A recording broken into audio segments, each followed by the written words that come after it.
Hi, and welcome. It's Jason Labram with Financial Detox in studio with my man, Alex Klingensmith. And Alex, we're world traveling buddies now. I mean, we probably, we could kick that off, but I guess that's maybe reserved for our normal Financial Detox podcast. But we did have a fun trip. Yeah, it was time for international retreat for us, I think. A little strategy session combined with waves, right? I consider it like international due diligence on investment strategies across the globe. Well, it's good to go international and reinforce what we've been talking about and learning about. You have to go sometimes on site, right? Yeah, truly. Okay, well, today we're on a different topic, though, so we'll get back to that and maybe give you some thoughts about that when we do our next financial detox. But today, what we want to do is we're going to create a series on debunking investment myths.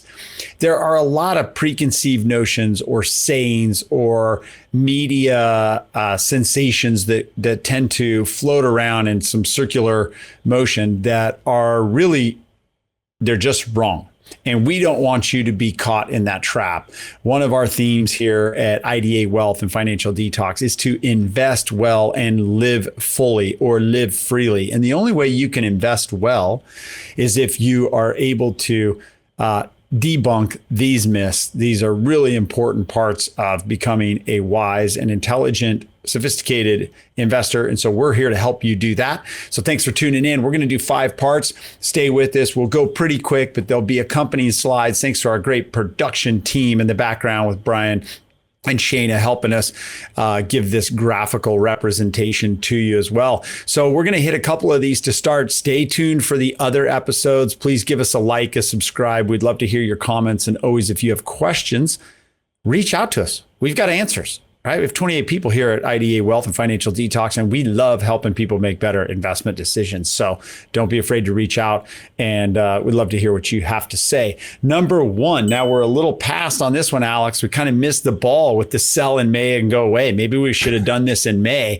but that is a real deal. It's a story or a saying, a cliche that almost everybody has heard at some point. Haven't you heard it or had clients say this to you, Alex? I have. I actually never understood what it was and why. So I'm excited for you to teach me and educate me on history. Why May? Why not April? Right. Good point. I think the concept here is, as you see in our slide that we're presenting for you, if you're watching us on YouTube again, that the seasonal adage claims that if you sell in May, you'll do better, come back at the end of summer because markets tend to underperform during summer months. But let's go take a look. Sell in May and go away. If you look at the S&P 500, and it's a yellow dot there. The average return, if you sold in May and went away till October and came back into the market, your average return over a long period of time here, going back to the 50s, was 6.5%. If you stayed invested during the entire time frame, your average return was 8.1%. So where did this come from then? Like, why would it, I think there was probably a series of years where this was true. Maybe a 3-year run, a 5-year run. It may even have been 10. And then it stuck in the media and people have continued to perpetuate the lie that it's good to sell in May and go away. We've always known that being invested over time is what's important. And the longer you're invested, the higher your likelihood of success. So that is in contradiction to the sell in May, go away theory. And the facts are that it is not better to sell in May and go away because your return would literally be almost 2 full percentage points average annual. This is millions of dollars to you if you have a $500,000, $1 million, a $2 million portfolio. This could be a dramatic blow to your wealth creation or preservation strategy if you followed the sell in May and go away theme. So don't do it. That's the message, right? Yes. Kick that one out. Kick it out. Let's build a portfolio that has the type of volatility you're comfortable with. Better said, the amount of volatility you're comfortable with, and then stick with it. Proper rebalancing, tax loss harvesting. I like the one on the left too. It's interesting. I mean, it looks like, November's like the one where you want to maybe sell and then come back in September when it's on sale. We're going to create a new thing here. Or August to September, right? Yeah, let's start a new one. It's sell in late August and buy again at the end of September, right? We got to come up with a catchier one than that and probably have more data than this. Yeah, we're going to need more data. So that's number one, right? Here we are debunking myths. You need to be a good investor. And unfortunately, too many advisors fall into these traps and these sayings, and they will perpetuate it as well if they're not doing the right research and paying attention. So here's the data. We're going to make you a better investor, helping you become financially detoxified. And so let's go to another one. Let's get to market timing. You got to be timing the market to do well. Market timing is the key to high returns. Is this a myth or not? What do you think, Alex? I think this is one of the most stressful questions people ask us and themselves all the time. The answer obviously is no, market timing is a terrible idea. It's just terrible for all kinds of reasons. But here's the good data. It seems so obvious, though, that like, hey, let me just, when things are really good, I'll get out. And then when things are bad, I'll get back in. But why doesn't that work? Is there a human emotion component that really blows that up? You know it is. It's that whole chart we have, right? The roller coaster of emotions. And when you're feeling terrible, it's already too late, by the way, right? So the markets are already down when you feel that way. Nobody's so smart that they can predict what's going to happen next. So you're already at a point where you've suffered some paper losses, right? And you're about to turn it into a real loss when you sell. I think when you look at the clients that we serve, about 1,000 private clients, individuals and families, collectively, it might be the smartest. I mean, I don't know if you could find 1,000 people collectively that are smarter, right? As a group. I mean, because we have just wickedly intelligent business owners. We have great doctors and surgeons and inventors and scientists and laborers. We have guys who own and run plumbing companies, and we have all kinds of really just great humans and clients. And I always like to compliment them because they are phenomenal across all spectrums of political beliefs and religious beliefs and sexual orientations. It doesn't matter, right? They're great people, they're intelligent, and we help them invest well. All those people, as intelligent as they are, they have a human emotion. And the human emotion that we cannot deny is that when we're getting punched in the face, we tend to want to cover up. Right? We don't like getting hurt. We don't like seeing our portfolio go down in value. Nobody does. And so the tendency when that's happening is to sell and protect or cover up right when you should actually be getting more exposed. So human emotions are in direct contradiction to good investment decisions. When things are down and ugly, that's when you could be tilting your portfolio. Notice I didn't say getting back in, because you should never get all the way out, but you could be tilting your portfolio towards something that's a little more assertive. I think it's very difficult when you think you're at a top of the market to make a good decision on timing, because most of the time when a market hits a new high, it continues to hit a new high for years. So trying to time the top is really bad. However, when the market's down 30 or 40%, you know it's down, and you know it will eventually go back up to where it was at some point. At least historically, that's what's happened for roughly 100 years or so. So when the markets are really down, I find it easier to say, hey, I can tune it up and get a little more aggressive.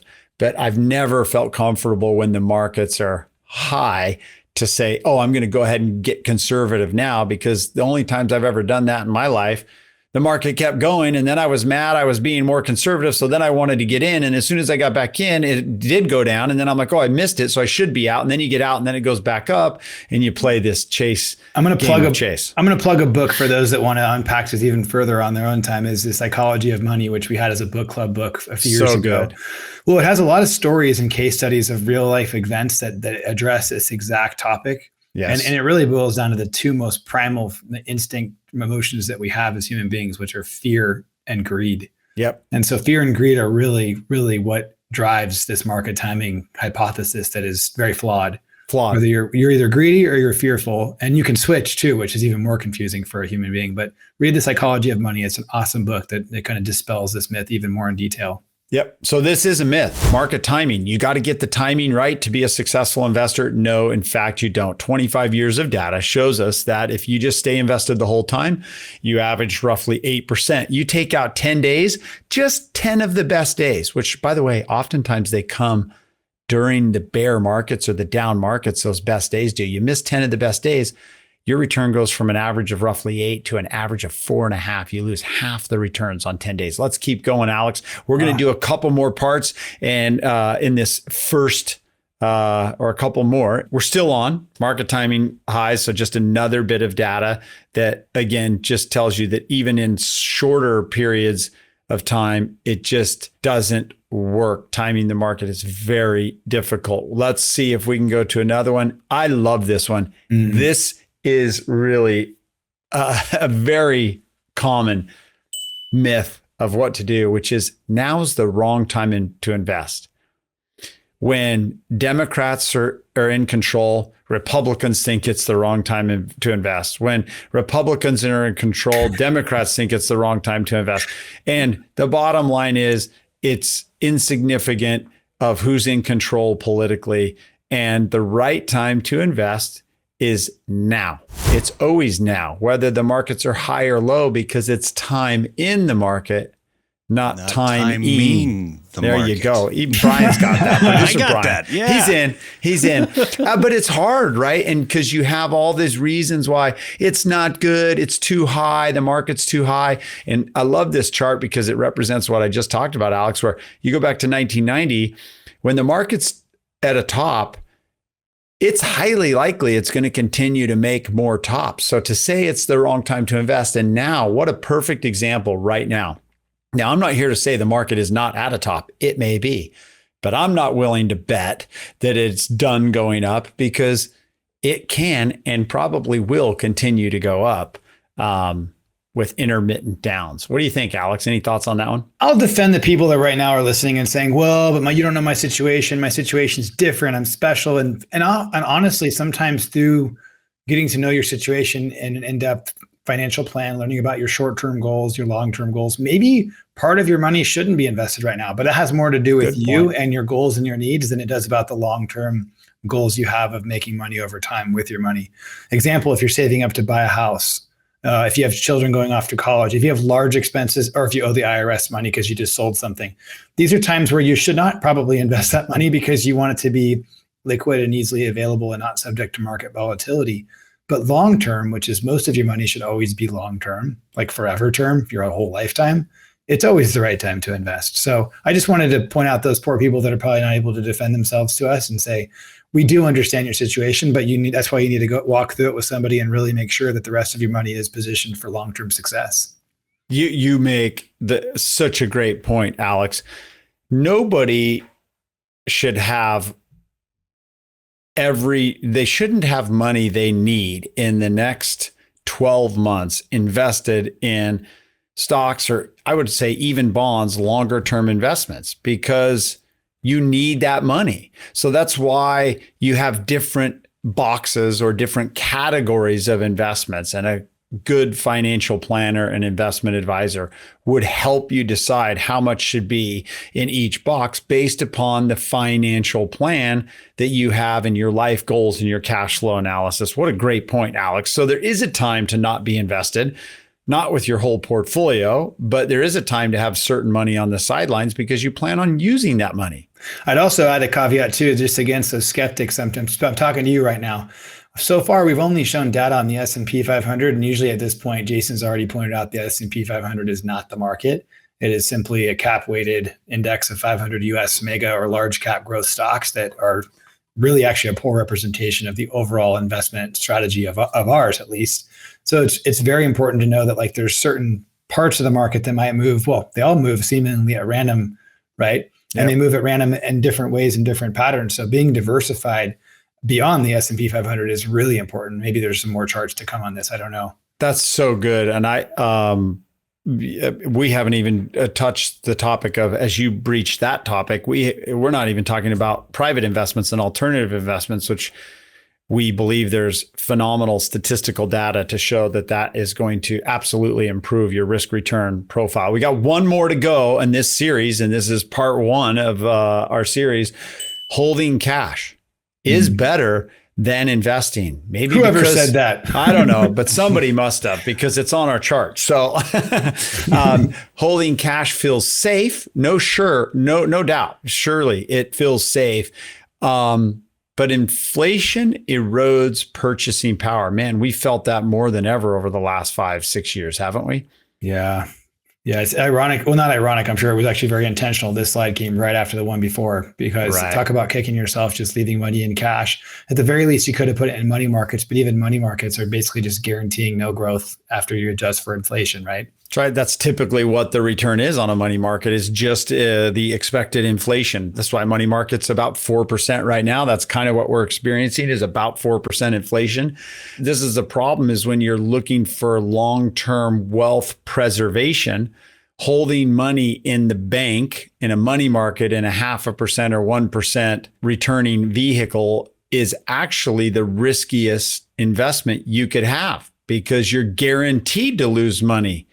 Real purchasing power, right? I mean, could you imagine if I came to you and said, hey, here's an investment that I guarantee is going to lose 2% a year, every year on average? Nobody in their right mind would do it. Yet so many people are investing or have lots of money in cash, which just does not make sense. So holding cash is not better than investing, unless, Alex, like you said, you have a need for that cash over the next 3, 6, maybe 9, or even 12 months.